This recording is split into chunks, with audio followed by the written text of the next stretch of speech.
Anggota DPRD Kabupaten Labuhan Batu Selatan, Sumatera Utara bernama Imam Firmadi nekat melakukan penganiayaan kepada seorang warga. Penganiayaan itu diawali dari persoalan motor yang disebut digelapkan oleh korban. Korban tersebut adalah Muhammad Jeffrey Yono, warga desa Pinang Damai, Kecamatan Torgamba, Kabupaten Labuhan Batu Selatan. Dikutip dari Kompas TV, Muhammad Jeffrey Yono memaparkan bahwa kasus tersebut dimulai ketika dia meminjam sepeda motor pelaku sekira pukul 14.00 waktu Indonesia Barat. Kemudian Muhammad Jeffrey Yono mendapat telepon dari pelaku Imam Firmadi sekira pukul 23.00 waktu Indonesia Barat menanyakan tentang sepeda motor Yamaha Jupiter yang dipinjamkannya.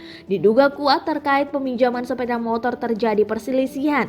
Korban yang merasa ketakutan menginformasikan keberadaannya di Hotel Melati Kecamatan Bilahulu, Kabupaten Labuhan Batu.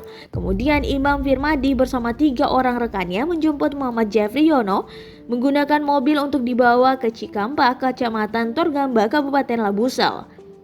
Sesampainya di Desa Gapura, Kampung Sawah, Kecamatan Torgamba, Muhammad Jeffrey Yono diinterogasi terkait keberadaan sepeda motor. Saat perselisihan berlangsung, Imam Firmadi bersama rekannya memukul Muhammad Jeffrey Yono mengenakan benda-benda tumpul.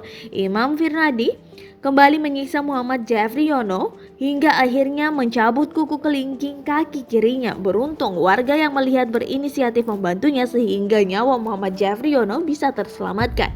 Setelah kejadian itu, Muhammad Jeffrey Yono sempat dirawat di salah satu rumah sakit umum di Kota Pinang selama beberapa hari. Dari perawatan medis, terdapat gumpalan darah di kepala korban. Korban sempat melewati masa kritis di rumah sakit selama 8 hari.